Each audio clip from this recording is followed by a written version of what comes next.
Bienvenidos. Hoy vamos a meternos a fondo en un concepto clave, uno que, marcó a fuego la historia reciente de América Latina, la doctrina de seguridad nacional. Exacto.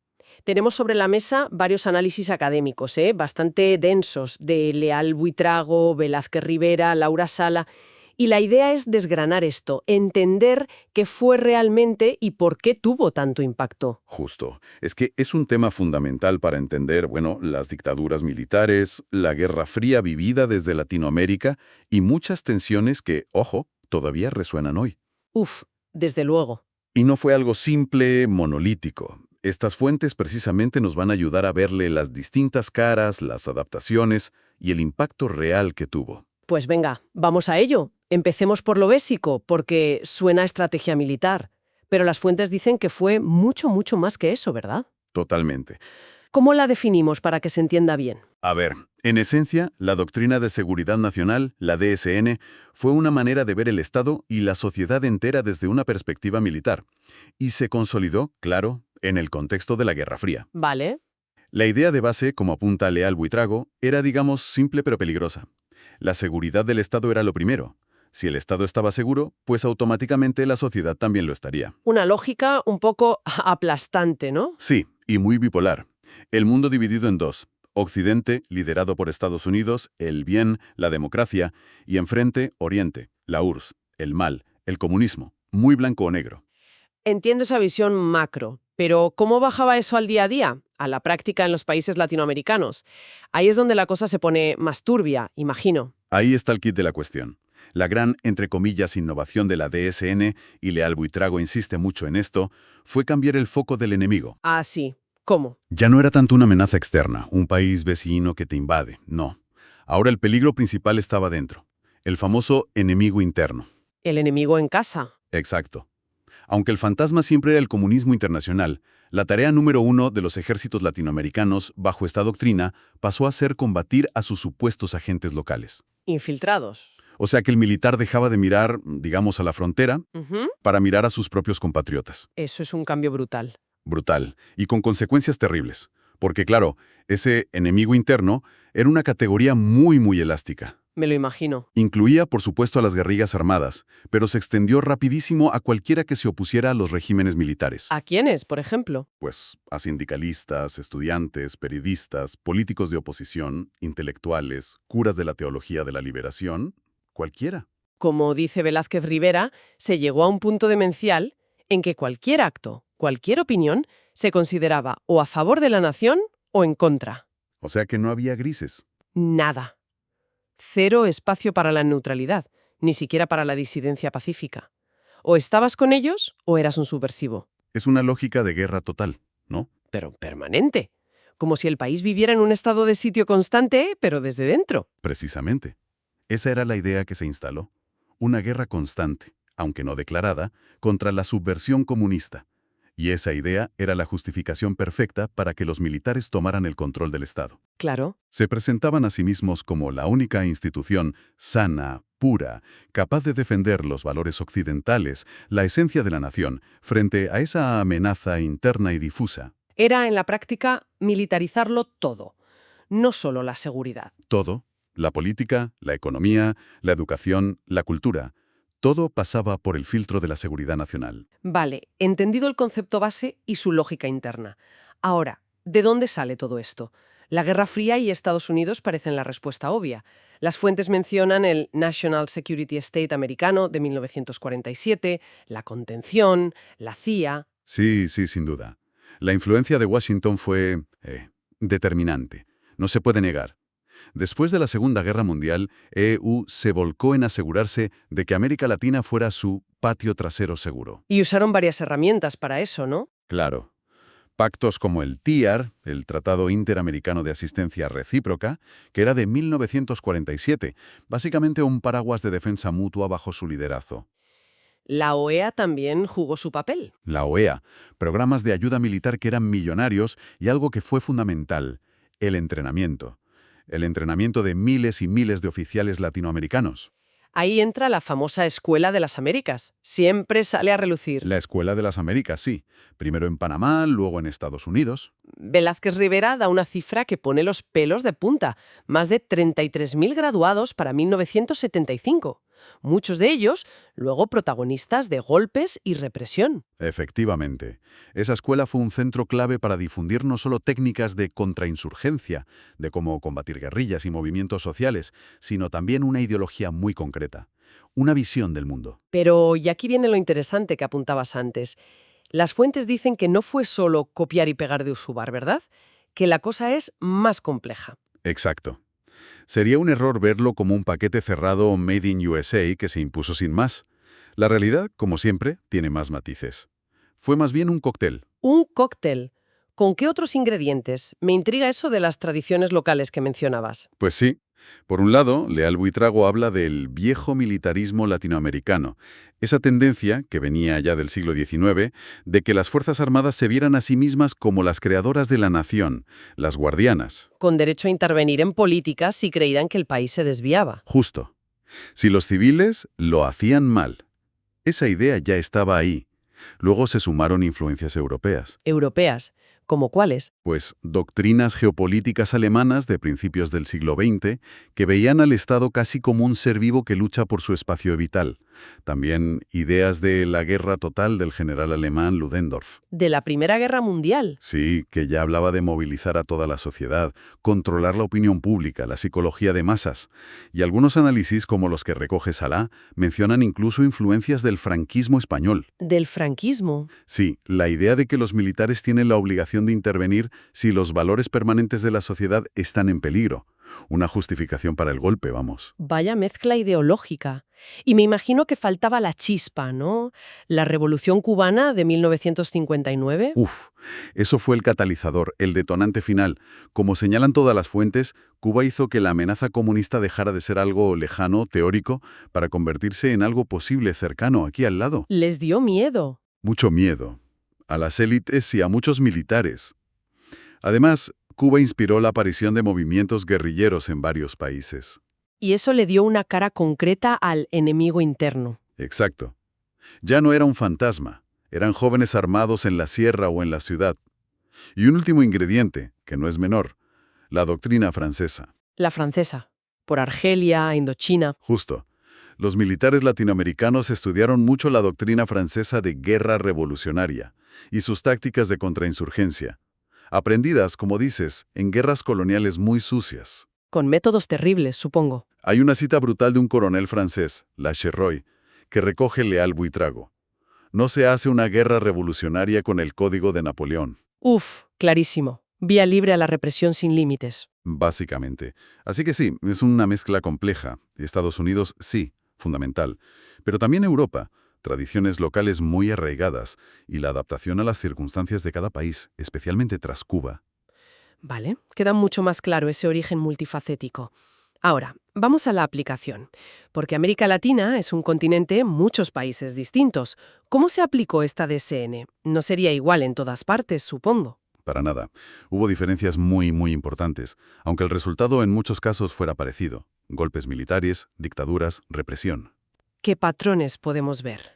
Pues, a ver, Leal Buitrago considera que Brasil, desde el golpe del 64, y sobre todo Argentina, tras el golpe del 76, son los ejemplos donde se desarrolló y aplicó el modelo más puro, por así decirlo, el ideal de la DSN. ¿Qué significa puro en este contexto? Que allí las Fuerzas Armadas como institución tomaron el control total del Estado. No fue un caudillo, sino la corporación militar dirigiendo todo. El modelo típico del Cono Sur que tenemos en mente. Exacto. Pero luego hay otros casos. Chile, por ejemplo. Después del golpe del 73 contra Allende, claro que se aplicó la DSN. Pero Leal Buitrago sugiere que allí derivó más hacia una dictadura personalista, centrada en Pinochet. Y que al principio se apoyaron en lo que ya habían hecho Brasil y Argentina. Sí, doctrinalmente. Y luego está Perú, el golpe del 68. Es un caso muy particular. ¿Por qué? Porque la versión de la DSN que impulsó allí el CAEM, el Centro de Altos Estudios Militares, que era un think tank militar muy influyente, Ajá. tenía un componente desarrollista muy fuerte. Buscaban modernizar el país, hacer reformas sociales profundas. Incluso se enfrentaron a la oligarquía tradicional. Una experiencia algo parecida a la peruana. ¿Y hubo sitios donde, digamos, caló menos o de otra forma? Sí, por ejemplo en Uruguay. A pesar de que tuvieron una dictadura muy dura y una represión feroz contra los tupamaros, Sí. parece que la fuerte tradición civilista del país, como apunta Leal Huitrago, limitó un poco que la DSN se instalara de forma tan total y duradera como en los vecinos. Hubo más resistencias. Interesante. Y en países como Colombia o Venezuela, pues bueno, la ideología de la DSN influyó, claro, en sectores militares, en políticas de seguridad.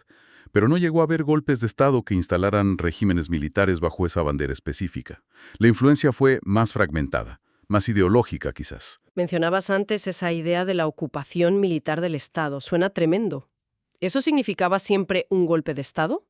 Bueno, para los ideólogos más duros de la DSN, sí, idealmente. Leal Huitrago explica que la ocupación total de las instituciones, vía golpe, era la garantía para aplicar la doctrina a fondo. Pero podía haber otras formas. Sí, él habla también de ocupaciones parciales, incluso en gobiernos civiles, donde los militares iban ganando poder, controlando ministerios clave, defensa, interior, inteligencia, Y la inteligencia parece fundamental en todo esto. fundamental y siniestra. Los servicios de inteligencia se militarizaron, crecieron enormemente, se volvieron muy autónomos, a veces incluso actuaban por encima de la jerarquía militar formal. Y eran el brazo ejecutor. Totalmente. El brazo ejecutor de la represión. Allí es donde se aplicaron sistemáticamente la persecución, la detención ilegal, la tortura, la desaparición forzada de personas. ¡El horror! Es lo que algunos autores, como Tapia Valdés, que cita Leal, no dudan en llamar terrorismo de Estado. Una maquinaria de terror justificada por esa lógica de guerra interna contra el enemigo invisible.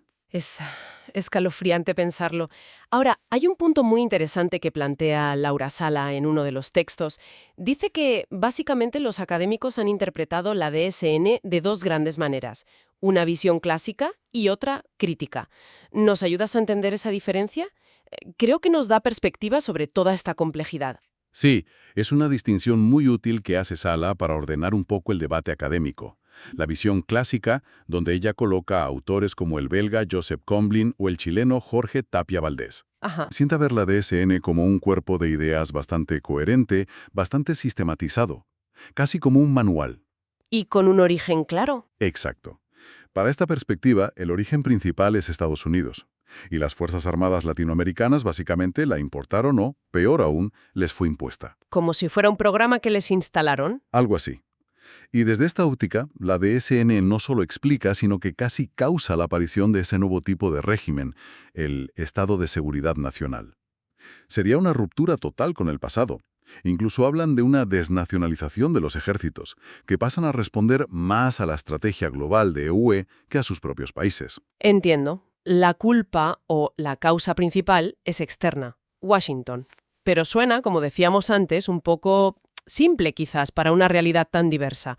¿Qué le critica la visión crítica? Pues justamente esa simplificación, la visión crítica, que Sala asocia con pensadores como el uruguayo Metal Ferré, el propio Leal Buitrago o ella misma. Vale. Cuestiona de raíz la idea de que la DSN fuera un bloque tan homogéneo y cerrado.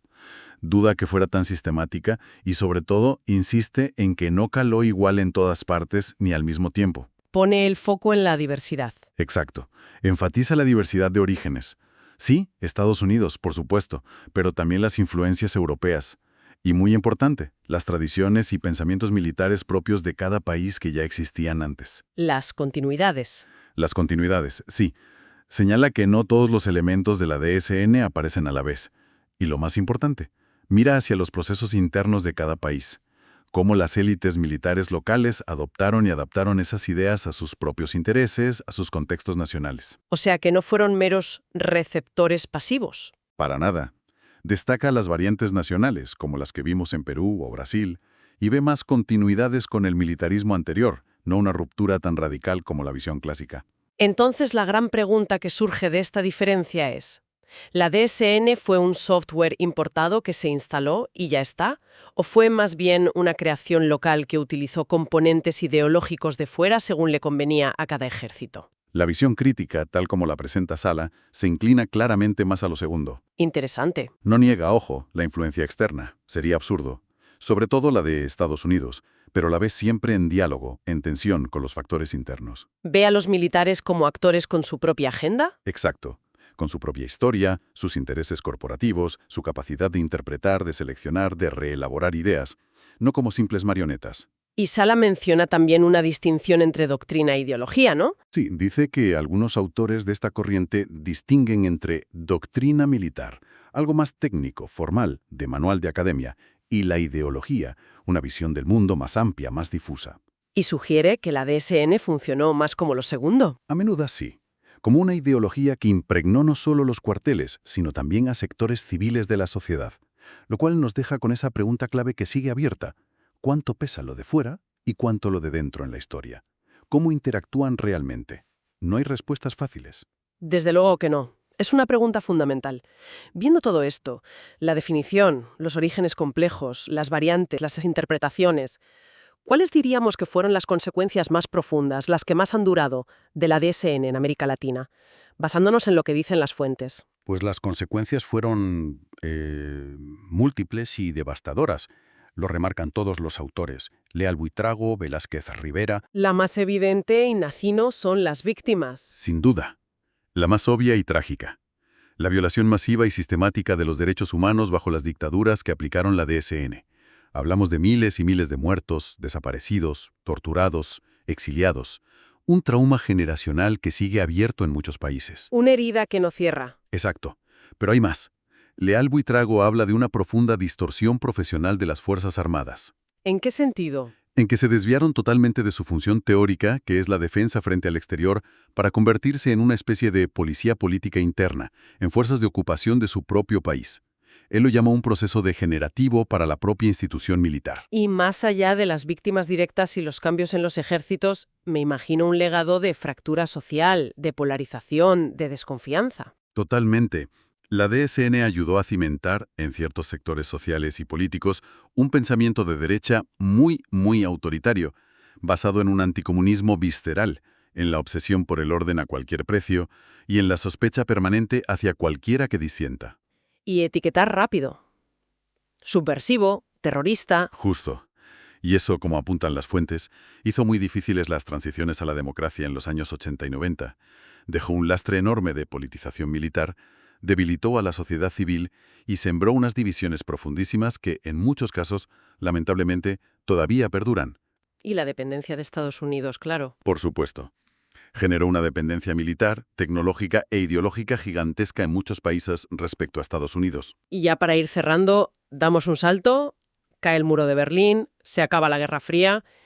¿Qué pasa con la DSN? ¿Se esfuma?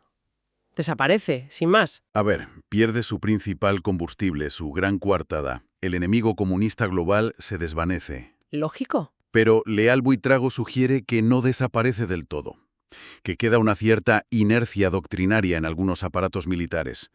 Viejas ideas, viejos reflejos que tardan en borrarse. Y surgen nuevos problemas. Claro, el fin de la Guerra Fría no trajo la paz idílica, trajo nuevos desafíos de seguridad, el narcotráfico que se dispara, el terrorismo de otro cuño, el crimen organizado transnacional. Y eso vuelve a poner sobre la mesa el papel de los militares. Exacto. Planteó, y sigue planteando hoy en día, el complejísimo debate sobre cuál debe ser el rol de las Fuerzas Armadas en democracia frente a estas nuevas amenazas, internas o transnacionales. Es un desafío enorme y no resuelto para muchos países latinoamericanos. Queda clarísimo, después de repasar estas fuentes, que la doctrina de seguridad nacional fue muchísimo más que una simple nota al pie de la Guerra Fría en América Latina. Fue una red muy compleja de ideas, de intereses, de prácticas. Con raíces muy diversas. Sí, locales y globales, y con unas consecuencias que moldearon de forma dramática la política, la sociedad, los propios ejércitos, durante décadas, y cuyos ecos, parece, aún resuenan. Totalmente. Y creo que la clave para entenderla bien es justo eso. Evitar las simplificaciones. Hay que mirar fuera, sí, pero también muy adentro de cada país. reconocer las diferencias, las adaptaciones, y ser muy conscientes de que sus legados no son simples ni han desaparecido por completo. Es una historia con muchas sombras, ¿verdad? Que todavía nos interpela hoy. Sin duda. Y quizá la reflexión final que nos dejan estas lecturas tiene que ver con eso, con el presente. Cómo las sociedades que vivieron bajo esa sombra, bajo esa lógica, logran hoy redefinir qué entienden por seguridad, Buena pregunta. quién es hoy el enemigo y cuál es el lugar que le dan a sus fuerzas armadas en un sistema democrático. No, si todavía quedan ecos de esa mentalidad. Eso, qué ecos de esa lógica que convertía al adversario político o incluso al que protestaba pacíficamente en un enemigo a eliminar, qué ecos resuenan todavía hoy cuando se debate sobre seguridad interna, sobre protesta social, sobre el papel de los militares en tareas policiales. Uf, preguntas incómodas, sí, pero absolutamente imprescindibles. Nos obligan a mirar ese pasado, por doloroso que sea, para intentar entender muchas de las tensiones del presente. Pues con esas preguntas nos quedamos. Gracias por acompañarnos en esta inmersión profunda. Un placer. ¡Hasta la próxima!